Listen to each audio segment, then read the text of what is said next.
അതൊരു വിഷയമാണ്. ഞങ്ങൾ അങ്ങനെയല്ല മനസ്സിലാക്കിയത്. ശരിക്കും ഇപ്പോൾ നിത്യേന ഗീത വായിക്കുകയും സദാ കൊണ്ടു നടക്കുകയും ചെയ്യുന്ന ആളായിരുന്നു ഗാന്ധി. അതേപോലെ തന്നെയായിരുന്നു ഗോഡ്സെയും. ഇതിനകത്ത് വരുന്ന ആശയങ്ങൾ ശരിക്കും ഞാനത് വായിക്കുന്ന സമയത്ത് ഞാൻ ഇങ്ങനെ പെട്ടെന്നൊരു റിഫ്ലക്ഷൻ കിട്ടില്ലേ, അതായത് ഓ എന്ന് തോന്നില്ലേ, അത്രയും രസകരമായിട്ട് എന്താണ് ആ പൊളിറ്റിക്കൽ സ്റ്റാൻഡ് എന്നുള്ളത് പറഞ്ഞിട്ടുണ്ട്. ഈ രണ്ടുപേരും എങ്ങനെയാണ് ഈ സംവിധാനത്തെ ഉപയോഗിച്ചത്, രണ്ടുപേർക്കും ഉപയോഗിക്കാവുന്ന തരത്തിലാണ് ഇതിൻ്റെ വ്യാഖ്യാനം പോകുന്നത്. അപ്പോൾ വ്യാഖ്യാന ഫാക്ടറികൾക്കെതിരായിട്ടുള്ള സന്ദേശം അതിനകത്തുണ്ട്. പെട്ടെന്ന് ഇങ്ങനെ ക്ലിക്കാവുന്നതാണോ, എങ്ങനെയാണ് ഇത് വരുന്നത്? അതെ, ഒരുപാട് കാലമായിട്ട് ഒരു പ്രശ്നമായിരുന്നു, ആര് വായിച്ച ഗീതയാണ് ശരി. എനിക്ക് കുട്ടിക്കാലത്തെ ഗീത ഒരുപാട് വായിക്കേണ്ടി വന്നിട്ടുണ്ട്. വീട്ടിൽ ഞാൻ ഗീതയിൽ ഒരു അധ്യായം വായിച്ചാൽ മാത്രമേ എനിക്ക് അത്താഴം തരത്തുള്ളായിരുന്നു. അതുകൊണ്ട് 18 ദിവസം കൊണ്ട് ഒരു പുസ്തകം തീരുന്നു, വീണ്ടും വീണ്ടും ഇങ്ങനെ റിപ്പീറ്റ് വർഷങ്ങൾ ഈ വായിക്കേണ്ടി വന്നിട്ടുണ്ട്. യുദ്ധത്തിന് പ്രേരിപ്പിക്കുന്ന ഒരു പുസ്തകം എന്നുള്ള നിലയ്ക്ക് ആ പുസ്തകത്തോട് എനിക്ക് ഭയങ്കര വിയോജിപ്പാണ് ഈ വർഷങ്ങൾ കൊണ്ടുള്ള വായന കൊണ്ട് എനിക്ക് തോന്നിയത്. ഞാൻ ആലോചിച്ചത്, മഹാത്മാഗാന്ധിയും ഗീത വായിച്ചിട്ടുണ്ട്, ഗോഡ്സെയും ഗീത വായിച്ചിട്ടുണ്ട്, ആര് വായിച്ച ഗീതയാണ് ശരി? അപ്പോൾ ഞാൻ നോക്കിയപ്പോൾ ഗീതയുടെ ഒരു രീതി എന്ന് പറഞ്ഞാൽ, അപ്പുറത്ത് നിൽക്കുന്ന ഗുരുക്കന്മാരായാലും ജ്യേഷ്ഠ സഹോദരന്മാരായാലും ഉറ്റമിത്രങ്ങളായാലും അവർ കൊല്ലാം. അത് പഠിച്ചത് ഗോഡ്സെയാണ്. അങ്ങനെയാണ് ഗുരുസ്ഥാനത്ത് കാണേണ്ടുന്ന വലിയ ഒരു മാതൃകാ മനുഷ്യനായിട്ടല്ലോ ലോകം കാണുന്ന ഐൻസ്റ്റൈൻ അടക്കമുള്ളവർക്ക് അങ്ങനെയൊക്കെ തോന്നിപ്പിച്ച ഗാന്ധിയെ വെടിവെച്ച് കൊല്ലാൻ ഗോഡ്സെ തീരുമാനിക്കുന്നത്. അപ്പോൾ ഗോഡ്സെ വായിച്ച ഗീതയാണ് ശരി, ഗാന്ധി വായിച്ച ഗീതയല്ല. അപ്പോൾ ഇത് പറയാൻ ഇതേ പറ്റുള്ളൂ എന്ന് എനിക്ക് തോന്നി. വേറെ നഗ്നം ഇതാ, ഒരു സ്വാമിയോട് ഒരാൾ ചോദിക്കുന്ന, സ്വാമി എന്താണ് അടുത്ത പരിപാടി? ഭഗവത്ഗീതയ്ക്കൊരു വ്യാഖ്യാനം ഉണ്ടാക്കണം. ഇനിയും കണ്ടുപിടിക്കണോ ആറ്റം ബോംബ് എന്നാണ് ചോദിക്കുക. അത് ഒരു തവണ കണ്ടുപിടിച്ച് തന്നെ ഹിരോഷിമയിലും നാഗസാക്കിയിലും ഉണ്ടാക്കിയ നാശം ഭയങ്കരമാണ്. ഇനിയും അത് തന്നെ കണ്ടുപിടിക്കേണ്ട കാര്യമുണ്ടോ? ഭഗവത്ഗീതയ്ക്ക് ഉണ്ടാകുന്ന എല്ലാ വ്യാഖ്യാനങ്ങളും മനുഷ്യനെ കൂടുതൽ നാശത്തിലേക്ക് കൊണ്ടുപോവുകയുള്ളൂ. അത് നല്ലൊരു പുസ്തകമാണെന്നുള്ള വ്യാജേന അതിലെ അക്രമങ്ങൾ, അതിൻ്റെ ദുഃഖത്തിലേക്ക് നയിക്കുന്ന വിത്തുകൾ, ഇതെല്ലാം ഉണ്ടാക്കി തരുന്ന ഒരു പുസ്തകമാണ്.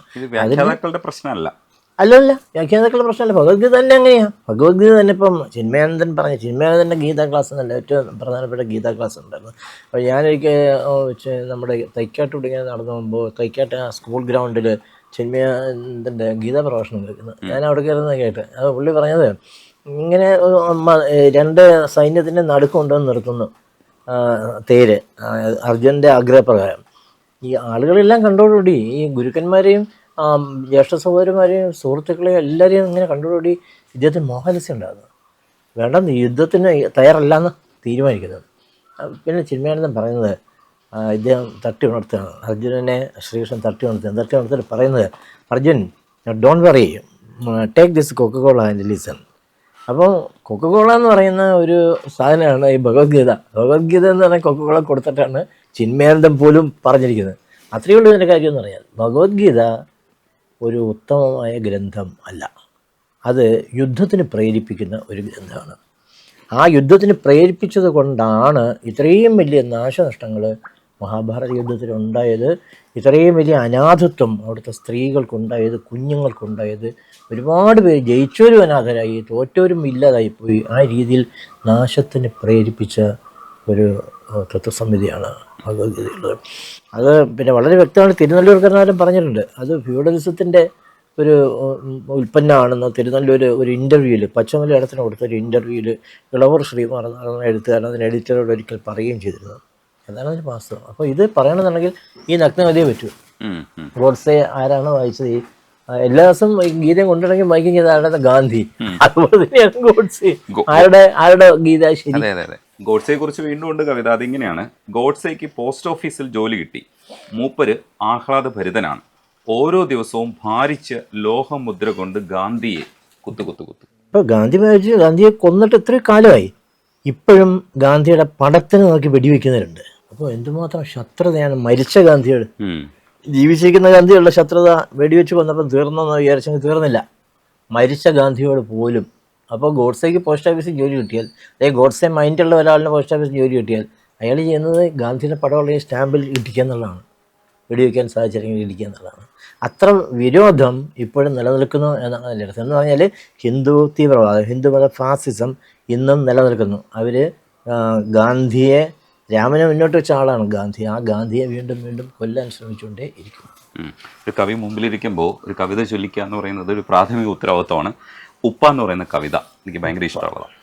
ഉപ്പ പെടാപ്പാടുപെട്ട് കിട്ടിയതീ ചോറ്, ഉപ്പ കടും വെട്ടുകൊണ്ട് കെട്ടിയതീ വീട്, ഉപ്പ പുളിമുട്ടം കീറി കുത്തിയ കിണറ്, ഉപ്പ തന്ന മുത്തമാണെൻ നെറ്റിയിലെ പാമ്പ്, പെറ്റ നാളിൽ ഉമ്മ പോയ തീക്കരപ്പൻ ഞാന്, ഉപ്പ കോരി തന്നതാണ് ഞാൻ കുടിച്ച പാല്, മദ്രസ വിട്ടോടി വന്നു ഞാൻ കരഞ്ഞ നാളിൽ, ചിത്രപുസ്തകങ്ങൾ തന്ന് കൂട്ടിരുന്നുപ്പ, ബൈക്ക് മുട്ടി പ്ലാസ്റ്റർ ഇട്ടു ഞാൻ കിടന്ന മാസം, ഒപ്പരം കിടന്നു കഥ ചൊല്ലിത്തന്നുപ്പ, മുത്തുനബി പോർക്കഥകൾ, ബുദ്ധ സന്ദേഹങ്ങൾ, കൃഷ്ണദൂത സീതാവ്യഥ, ക്രിസ്തു സഞ്ചാരങ്ങൾ ഒക്കെയും പിഴിഞ്ഞൊഴിച്ച്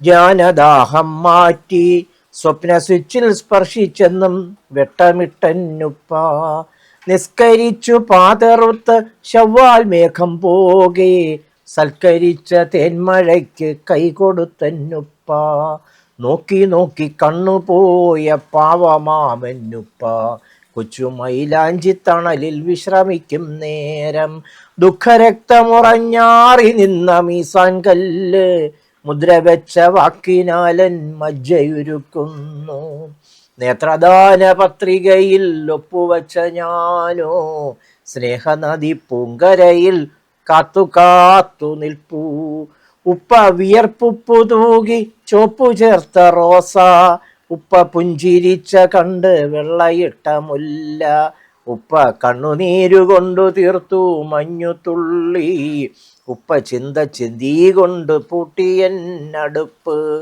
ഉപ്പ എൻ്റെ ഉപ്പ എനിക്ക് ഉജ്ജ്വല നക്ഷത്രം, ഉപ്പ എൻ്റെ ഉപ്പ എനിക്ക് അക്ഷയ പാൽപാത്രം, ഉപ്പ എൻ്റെ ഉപ്പ എനിക്ക് ഉജ്ജ്വല നക്ഷത്രം, ഉപ്പ എൻ്റെ ഉപ്പ എനിക്ക് അക്ഷയ പാൽപാത്രം. പോകാൻ നേരം സഖാവ് പറഞ്ഞു റൈറ്റ്. സമുദ്രത്തിലേക്ക് ചിതാഭസ്മം വീണപ്പോൾ ഭസ്മം പറഞ്ഞു റോങ്. രണ്ട് കാര്യങ്ങളാണ് ഇതിനകത്ത് കമ്മ്യൂണിക്കേറ്റ് ചെയ്യാൻ ശ്രമിക്കുന്നത്. ഏതാണ് വഴി എന്ന ഒരു രാഷ്ട്രീയ കാഴ്ചപ്പാട്, ആ കാഴ്ചപ്പാടിൽ കൂടെ തന്നെ രണ്ടാമതൊരു വഴിയും കൂടെ പറയുന്നുണ്ട്. ആ ഭസ്മം അവിടെ ഒഴുക്കിയിട്ട് കാര്യമില്ല എന്ന് പറയുന്ന മറ്റൊരു തരത്തിലുള്ള ഫിലോസഫി. ഇത് രണ്ടും ഇതിനകത്തേക്ക് ഇൻകോപ്പറേറ്റ് ചെയ്യാൻ കഴിഞ്ഞു. ഇത് കോയിൻസിഡൻസിലി വന്നതാണോ? അതെ, ഈ റൈറ്റ് എന്ന് പറയുന്ന രാഷ്ട്രീയ നാമൊക്കെ ഉണ്ടായിരുന്നു. എന്ത് പറയുക, റൈറ്റ് എന്ന് പറയുന്നത് വളരെ പോസിറ്റീവായിട്ട് ചിന്തിക്കുകയും ജനങ്ങളെ അമിതമായി സ്നേഹിക്കുകയും, പൊന്നമ്പലമേട്ടിലേക്ക് ഈ മകരവിളക്ക് കത്തിക്കുന്ന ആണെന്ന് തെളിയിക്കാനായിട്ട് ജാഥ നടത്തും, മാർച്ച് നടത്തുമെന്ന് കേരളത്തിലെ യുക്തിബോധമുള്ള കുറേ ആളുകൾ പറഞ്ഞപ്പോൾ അന്ന് അതിനാൽ ഇടപെട്ടു. ഈ മുഖ്യമന്ത്രിയായിട്ടെന്ന് അദ്ദേഹം ഇടപെട്ടിട്ട് പറഞ്ഞ അതിപ്പോൾ ആർക്കും അറിയാൻ പറ്റത് കത്തിക്കുന്നതാണ്. ഈ രീതിയിൽ അതിനെ ആദ്യം പൊളിക്കുന്നത് നയിക്കുന്നതിനല്ല. അതുപോലെ ഒരുപാട് സന്ദർഭങ്ങൾ ഗുരുവായൂരപ്പൻ എന്തിനാ പാറാവെന്നൊക്കെ ചോദിച്ചാൽ ആ രീതിയിലൊക്കെ എന്താണ് ദൈവം എന്നുള്ളത് വളരെ കൃത്യമായിട്ട് ലളിതമായ വർത്തമാനങ്ങളിലൂടെ പറഞ്ഞു കൊടുത്ത, അന്ധവിശ്വാസങ്ങൾ ഇല്ലാത്ത ഒരു വലിയ ജനനായകനാണ് ഇ കെ നായനാർ.